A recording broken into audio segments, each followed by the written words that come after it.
Viral story po ngayon ang kwento ng isang byuda na namatayan ng asawa matapos umanong i-deny ng ospital ang paggamot sa kanya dahil sa 24-hour confinement policy ng PhilHealth. Marami po ang nadismaya sa healthcare system ng bansa dahil sa pangyayaring ito. May direktiba po ba si Pangulo para matiyak na hindi ito mauulit at mapakinabangan talaga ang PhilHealth?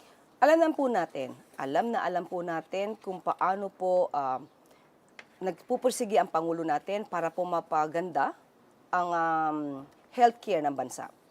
Nandiyan na nga po ang zero balance billing, nandiyan na rin po ang pagpapalaki ng coverage sa PhilHealth. So, tandaan po natin, ang outpatient po ay covered po ito ng PhilHealth.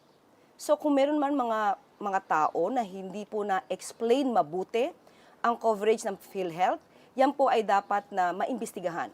Hindi po nais ng Pangulo na dapat na mga kababayan natin ay nabibigyan po ng ayuda pagdating po sa kalusugan nila, pero hindi na ibibigay dahil sa maling pag-i-implement. Hindi po yan nais ng Pangulo. So sa ganitong pagkakataon po, talaga pong dapat paimbestigahan. At tayo rin po ay nagsasabi na rin sa lahat ng mga taga-PhilHealth, kung sino man yung mga PhilHealth staff or assigned sa mga hospitals or sino man ang nagpo-process ng mga benepisyo ng mga kababayan natin. Sana po ay maging aware kayo sa lahat ng mga coverage para po maibigay niyo po yung tamang information sa ating mga kababayan. Dahil kung mali po ang maibibigay niyong impormasyon, maaari po ito makaapekto at makadanyo sa ating mga kababayan.